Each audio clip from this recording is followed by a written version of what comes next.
बहुत ही दर्दनाक। बच्चा यहाँ पे बात कर रहा है, वेस्ट बंगाल वाली जो घटना हुई है बहुत दर्दनाक है बेटा। सोचो कहीं ना कहीं हम लोग के पढ़ाए हुए ही बच्चे हैं ये जो shameful, it's shameful for the country, shameful for the country, shameful for each and every Indian. मतलब एक बच्ची है जो नीट की तैयारी करती है, पहले आप सोचो नीट की तैयारी अपने आप में कितनी डिफिकल्ट कि वो नीट की तैयारी करती है, पहले एमबीबीएस करने जाती है, 5-5.5 साल पूरा एमबीबीएस अपना ख़त्म करती है, फिर नीट पीजी की तैयारी करती है, फिर उसके बाद जूनियर रेसिडेंट बनती है। जूनियर रेसिडेंटशिप का उसका दूसरा वर्ष चल रहा है, 36 घंटे की ड्यूटी करते हैं ये बेचारे बच्चे। सभी डॉक्टर्स की ज़िंदगी ही ऐसी है। मैं कई बार बोलता हूँ कई लोग को बहुत ग्लैमराइजिंग प्रोफेशन लगता है, नहीं भाई बहुत डिफिकल्ट प्रोफेशन है। मैं हॉस्पिटल के अंदर बहुत समय रहा हूँ, मेरे पिताजी 1.5 साल हॉस्पिटल में एडमिट थे। इतनी डिफिकल्ट, इतनी जवाबदेही वाली ये जो पेशा है, नौकरी है, जो कह लो प्रोफेशन है। 36 घंटे 48 घंटे लाखों के साथ बेचारे घूमते रहते हैं, बेड पे थोड़ा सा बैठते हैं, सो जाते हैं। इस बच्ची का भी वही केस है अगर आप ध्यान से देखो तो। मतलब जितना मैंने अभी तक न्यूज़ में देखा यही है कि उसने रात को 11 बजे अपनी मम्मी को कॉल किया कि मम्मी मैं यहाँ बढ़िया हूँ हॉस्पिटल में, ठीक है, 36 घंटे से सोई नहीं हूँ, अभी फिर राउंड पे जा रही हूँ, अपने काम पे जा रही हूँ, आप सो जाओ मम्मी, पापा आप भी सो जाओ, सब सही है। माता पिता भी सोचे कि हाँ ठीक है, हॉस्पिटल में है, दूसरों की जान बचा रही है, नेकी का काम कर रही है मेरी बेटी, सो गए। रात के 2 बजे जाके वो बिटिया खाना खा रही है। बच्चे ही तो हैं ये सब। आज सेकेंड ईयर जूनियर रेजिडेंशिप में है। हम लोग ने जब पढ़ाना शुरू किया था तब से अब देखें तो बहुत छोटे बच्चे हैं हमारे लिए, छोटे बच्चे हैं, छोटे बच्चे। रात के 2 बजे कोई इंसान खाना खा रहा है हॉस्पिटल के अंदर।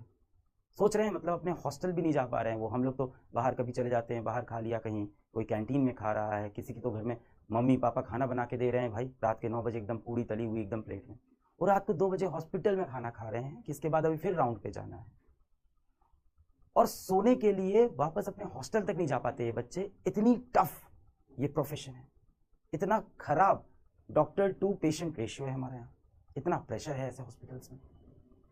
वो बच्ची सोचती है कि ठीक है राउंड ले रहे हैं, कहाँ कहाँ लेट जाऊँ मैं, यहाँ कहीं कहीं छोटा सा एक बेड है, थोड़ी देर के लिए कमर सीधी कर लूँ, फिर काम करना है। पास में एक रूम है, सेमिनार रूम जैसा है, वहाँ पे उसने सोचा कि थोड़ी देर लेट जाती हूँ, और उसको बहुत सिक्योर है कि मैं हॉस्पिटल में हूँ, मैं लोगों की जान बचाने के लिए यहाँ हूँ, मैं तो इस काम से यहाँ तो मैं पूरी तरह से सुरक्षित हूँ, सेफ हूँ। बच्ची रात को 2 बजे सो गई, हम सब सो गए, हम सब गहरी नींद में हैं, और रात को 3 बजे उसके साथ जो दर्दनाक, जो खौफनाक हादसा हो रहा है, और हम सब सो रहे हैं, पूरा देश सो रहा है, हर कोई सो रहा है। एक तरफ हम बात करते हैं बेटियों को पढ़ाओ, बेटियों को आगे बढ़ाओ, विमेन एम्पावरमेंट, लड़कियों को नौकरी में होना चाहिए, लड़कियों को डॉक्टर बनना है, इंजीनियर बनना है, बिजनेस टाइकून बनना है, और एक तरफ एक बच्ची इतने स्ट्रगल के बाद, 7-8 साल का ये पूरा स्ट्रगल हो जाता है, 11th क्लास से जोड़ो तो ये 10 साल का पूरा स्ट्रगल, इसके बाद वो एक जॉब पे जाती है जहाँ 36 घंटे की नौकरी है, जहाँ आप खाना खाने के लिए घर नहीं जा सकते, जहाँ आपको सोना है तो वहीं आसपास कहीं बिस्तर है, कहीं एक चेयर लगी है, उस पर बैठ के ऐसे सो रहा है बेचारा। उस हालत में उस बच्चे के साथ ऐसा कुछ होता है। देखिए इतना बड़ा देश है, ऐसी घटनाएं होती हैं, पूरी तरह से कभी नहीं रुकेगी। प्रैक्टिकल बात यह है क्योंकि इंसान जो है उसके अंदर एक शैतानी दिमाग है, कुछ इंसान दरिंदा होता है, मानता हूं मैं, ये प्रैक्टिकल वर्ल्ड है, इसको रुकने में शायद बहुत सदियां लग जाएं और शायद कभी भी ये पूरी तरह से खत्म ना हो। पर इसको कम करने का तरीका है कि जब भी ऐसी घटना हो उस पर तुरंत एक कठोर एक्शन तो लें, हम एक क्लियर मैसेज तो दें कि इस देश में ऐसे रेपिस्ट की कोई जगह है ही नहीं, एक ही सजा है, फांसी, इंस्टेंट, समय नहीं। कहां है भाई, पकड़ा मुजरिमों को, पकड़ा और लगा दिया फांसी में। बाप कहोगे से जल्दी पता कहां चलता है भाई साहब, जब कोई ऐसा मुद्दा आता है ना, जब सरकार के खुद के काम होते हैं, मिनिस्टर्स खुद काम होते हैं, तुरंत फैसले आते हैं, तब तुरंत बिल पास हो जाता है संसद में, तुरंत एक्शन हो जाता है। बाप कहोगे सर एक लड़की के साथ ऐसा हुआ है, ठीक है, बाकी तो सब लोग सेफ हैं। बेटा यही तो एग्जाम्पल सेट करता है। आज इस तरह के माइंडसेट वाले जितने क्रिमिनल होंगे, गंदी दिमाग वाले जो नाली के कीड़े जैसे लोग होते हैं, मतलब पार्डन माई लैंग्वेज पर यही इनके लिए भाषा है, और गंदी गालियां हो तो हो, आज उनको तो लग रहा होगा यार कुछ होता भी नहीं है, सब सेटल हो जाता है। जो उनकी फोटोज आई हैं, जो मीडिया में रिपोर्ट आए हैं, आंख में उनका चश्मा धंसा हुआ है, सर को दीवार से घिसा गया है, पैर ऐसे, 90 डिग्री पे पैर खुले हुए हैं इंसान के। क्या जानवर वाला सलूक हुआ है। और इसके बाद, ये सब होने के बाद, सुबह सुबह उनके माता पिता को हॉस्पिटल से कॉल जाता है कि आपकी बेटी की तबीयत बहुत खराब है, आप हॉस्पिटल आ जाइए। क्योंकि अभी हॉस्पिटल का जो प्रशासन है उसको भी नहीं समझ में आ रहा है कि ये बात हम कैसे बताएं, कितनी बदनामी हो जाएगी, ना जाने कौन लोग इसमें इन्वॉल्व होंगे, उनका नाम आ जाएगा, पता नहीं अंदर क्या है, कितना घोटाला है, कितनी गड़बड़ी है इसके अंदर, किसी को नहीं पता। माता पिता सुबह 7 बजे उठ रहे हैं, रात को 11 बजे बिटिया ने फोन करके कहा था कि पापा सो जाओ, मैं हॉस्पिटल में हूँ, जान बचा रही हूँ लोगों की, नेकी का काम कर रही हूँ। सुबह 7 बजे पिताजी माताजी उठते हैं, आपकी बेटी की तबीयत बहुत खराब है, जल्दी से हॉस्पिटल आ जाइए। इसके बाद वो जब दूसरी बार कॉल करते तो उनको पता है क्या बोला गया, कि आपकी बेटी ने आत्महत्या कर ली, सुसाइड कर ली है। ये दिखा रहे हैं कि लड़की का कहीं ना कहीं मानसिक संतुलन सही नहीं, डिप्रेशन में थी। आज तो पोस्टमार्टम रिपोर्ट आ गई है, पूरा साफ है कि इसके अंदर रेप हो रखा है बच्ची का। पर पहले क्या एकदम मामले को दबा दो, क्या है, कुछ नहीं है, कुछ नहीं, सुसाइड हुआ है, डिप्रेशन में थी। हाँ ठीक है, वर्कलोड ज्यादा है, डिप्रेशन में थी, सुसाइड कर। माता पिता जब हॉस्पिटल पहुंचते हैं तो उन्हें हॉस्पिटल के अंदर जाने ही नहीं दिया जाता।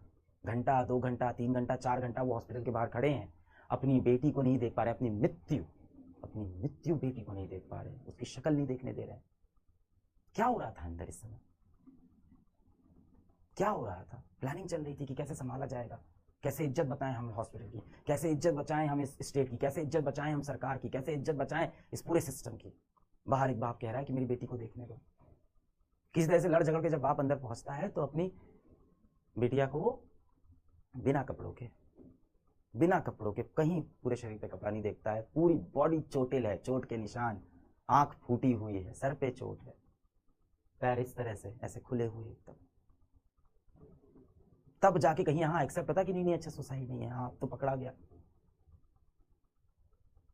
देखिए मैं प्रैक्टिकल हूं, ये चीजें हर देश में है, होता है, दरिंदे लोग हैं, पर ऐसी घटना होने के बाद तुरंत एक्शन लेना पड़ेगा, एक एग्जाम्पल सेट करना पड़ेगा, एक उदाहरण देना पड़ेगा कि इस देश में ऐसे लोग की जगह नहीं है। ऐसे क्या, इसके आसपास सोचने वालों की, लड़कियों को उनके बिना इजाजत के हाथ लगाने वालों की भी इस देश में जगह नहीं है। हम लोग अपने कंपनी में जब काम करते हैं, कोई भी चोरी की घटना आ गई, कोई भी करप्शन की घटना आ गई, वो चाहे 500 रुपए की हो, 5 लाख की हो, मैं तुरंत बोलता हूँ स्ट्रिक्ट एक्शन लो, ताकि बाकी सब इस बात से डर जाए। जब भी ऐसा कुछ हो तो तुरंत एक्शन लो। यहाँ पे अब आपको ये नहीं सोचना है कि एक्शन लेने से क्या होगा, इसके पॉलिटिकल कनेक्शन कौन से हैं, इसके पास पैसा रुपया कौन सा है, क्या मैं तुरंत आप एक्शन। कोई एक्शन नहीं भाई साहब, सुसाइड है, दबा दो भाई। जब पोस्टमार्टम रिपोर्ट आ रही है वो ये कह रही है कि आप लोग तो बेटा नीट के ही स्टूडेंट हो, है ना, अभी अपन देखो यही सब बात कर रहे थे कि 650 नंबर कैसे लाने हैं, कैसे एमबीबीएस। मुझे भी अब शर्म आती है बोलते हुए कि बेटा आप एमबीबीएस करने जाओ, आए दिन कुछ ना कुछ ऐसा हो रहा है। एक तो वहाँ पे वर्क कल्चर ऐसा है, ये प्रेशर में तो है ही डॉक्टर, काम तो ज़्यादा है ही है। उसके बाद ये सब होता है, मैं कैसे बोलूँ 650 नंबर लेके आ बेटा जाओ, फिर ये होगा, इतनी मेहनत करने के बाद ये होगा तुम्हारे साथ। आप लोग तो नीट के एस्पिरेंट हो। जो सीमेन सैंपल मिला है वो पोस्टमार्टम में क्लियर दिखा रहा है कि 1 से ज़्यादा लोग थे। अमाउंट ऑफ सीमेन, जितना सीमेन मिला है, जितना स्पर्म्स मिले हैं, जितना काउंट मिला है, जितना क्वांटिटी है, वो एक व्यक्ति का नहीं है।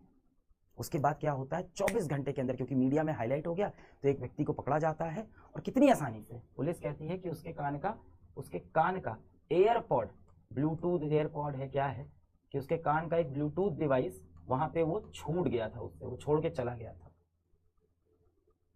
और वो व्यक्ति की भी आप डिटेल देखो, वो 4 बजे सुबह हॉस्पिटल पहुंचा है, 4 बजे के आसपास, 6 साढ़े 6 पे जाके अपने घर में सो गया और अपना ब्लूटूथ एयरपॉड वहां पे रख के चला गया कि हमें पकड़ लेना। और पुलिस ने पकड़ा भी कैसे, कि ब्लूटूथ एयरपॉड उठाया और हॉस्पिटल के स्टाफ में सबके ब्लूटूथ ऑन कराए, देखते हैं किसके फोन से मैच करेगा। व्यक्ति तभी पकड़ा जाता है, अपना गुनाह भी कबूल कर लेता है, कहता है हाँ मैं ही था। पोस्टमार्टम रिपोर्ट अब ये साफ दिखा रही है कि 1 से ज्यादा व्यक्ति थे, और ये कह रहा है मैं ही था, यानी यहाँ भी झूठ है। क्यों ये झूठ बोल रहा है, किसने इसको प्रलोभन दिया, पैसे का दिया, धमकी दिया, क्या दिया? ये तो कह रहा है मैं ही था, अकेले था, मैंने किया, मुझे सजा भी दे दो। अब ये मुद्दा सीबीआई पे चला गया है, पर अब सीबीआई पे जाते आते इतने सबूत मिटा दिए गए हैं।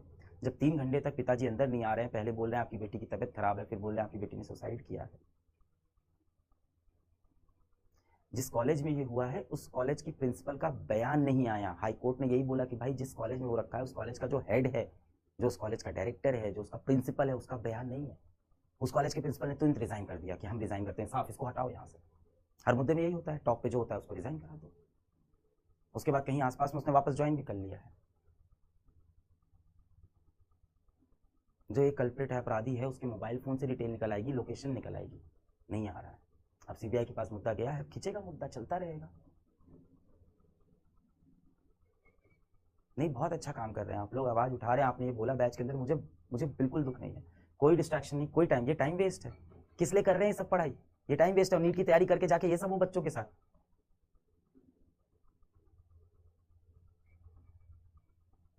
कोई कॉर्नर केस नहीं है, कोई अकेला केस नहीं है जो हुआ है देश में। इससे देश में हर रोज बहुत से केस होते हैं और ये सारे केस रुक सकते हैं। मैं बता रहा हूं, रुक सकते हैं। इंटेंट चाहिए, कड़ी सजा चाहिए, इंस्टेंट एक्शन चाहिए। क्या डर फैलता है लोगों के अंदर कि भाई इस देश में माफी नहीं मिलेगी, सोचना भी मत छूने की, डर लगता है लोगों को फिर सजा से। पर नहीं, इसको चल रहा है इसके पीछे, सबके पीछे पॉलिटिक्स चल रही है। इसकी गलती, उसकी गलती, इस सरकार की गलती, उस स्टेट। अरे हर स्टेट में होता है ये। आज इनकी सरकार है, कल उनकी सरकार आएगी, सब जगह होता है ये। अभी हॉस्पिटल के अंदर से भी ज्यादा लोग बात नहीं कर रहे हैं, सबको डर है अपनी नौकरी का। भाई एक आम इंसान क्या करता है? अपना रोटी पानी, जिंदगी, बच्चा, बीवी, उसको बच्चे को भी तो स्कूल भेजना है। हमें उम्मीद होती है हर इंसान आवाज उठाए।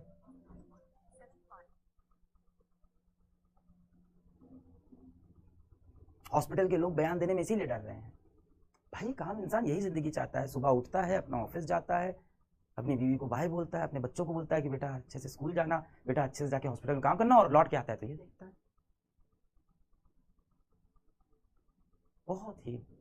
बहुत ही दर्दनाक है। इसका सोल्यूशन यही है, एक्शन। अब देखो इंसाफ तो क्या मिलेगा, वो बच्ची की जो हालत है तो खत्म हो गया ना, तो उस माँ बाप को इंसाफ नहीं मिलेगा।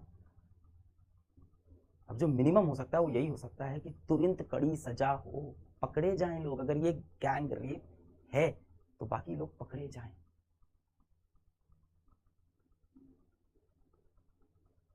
कोई भी मेन स्ट्रीम मीडिया इसको काफी समय तक हाईलाइट नहीं किया, काफी समय बाद मेन स्ट्रीम मीडिया पे ये चीजें आई। डॉक्टर्स प्रोटेस्ट कर रहे हैं, इससे भी एक अलग नुकसान है। अब पेशेंट बेचारा हॉस्पिटल में लेटा हुआ है, डॉक्टर्स प्रोटेस्ट पे, तो क्या करें डॉक्टर्स? बिना प्रोटेस्ट करे काम करते रहे, कल दूसरी लड़की के साथ, कल तीसरी लड़की के साथ, चौथी लड़की के साथ। इसका लड़कियां काम करना छोड़ दें हॉस्पिटल के अंदर? हो गया बंटाधार, पहुंच गया वापस 7 साल 100 साल पहले। हम फिर से सती प्रथा शुरू कर देते हैं, दबा दो लड़कियों को, यही है ना फिर। It's very very very depressing. आप सोच के देखो, आपके घर में आपकी बहन होगी, आपकी कोई दोस्त होगी, आपकी बीवी होगी, आपकी बच्ची हो सकती है। आप तो खैर छोटे हो, आपकी बहनें हो सकती हैं, दोस्त हो सकते हैं। सोच के देखो, आप रात को सो गए, सुबह उठते ही सब खत्म जीवन से। रात को 11 बजे उस बहन ने आपको कॉल किया, बोला कि सब सही है भाई, मैं एकदम ठीक हूँ, मैं काम कर रही हूँ, और आप सो गए 12 बजे। सुबह 7 बजे जब आप उठते हो, आप it's over. And it's not like कि एक नेचुरल डेथ है, एक मर्डर है, एक रेप है, घिनौनी तरह से। कैसा आपको फील आएगा? वो जो चला होगा पूरा 1.5-2 घंटे पूरा एपिसोड, उसमें क्या वो सफर कर रही होगी, वो पेन वहां से बाहर नहीं पाया। किसी के साथ भी हो सकता है, हम में से किसी के साथ किसी भी दिन में हो सकता है। It's very depressing.